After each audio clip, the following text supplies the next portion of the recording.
Few people work past their 80th birthday, especially when they didn't start the job until they were in their 60s. But when Australia's oldest boat builder retired today, he was in for a real surprise. Wayne Dyer explains.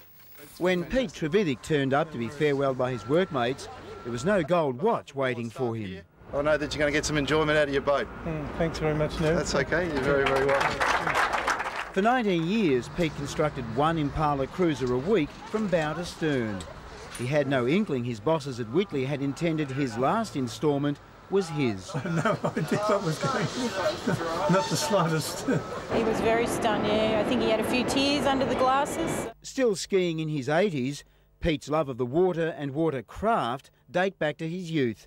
He began making them in his backyard when the Olympics were in Melbourne. 1956 was the first boat I built, and built two other ones, sold them. It would be another 20 years before his dream of building boats for a living was realised. He would keep phoning us, he'd keep dropping in, he said he'd work for free for as long as we wanted. He was keen, he was really keen. And he just loved boats. He had that built-in urge to build boats. So at 61, when many people are retiring, Pete's labour of love was launched. Every boat that Pete built, he built it like it was going to be his own boat. Now that it is, it's the end of the line for Pete and his boat. His gift was the final Impala.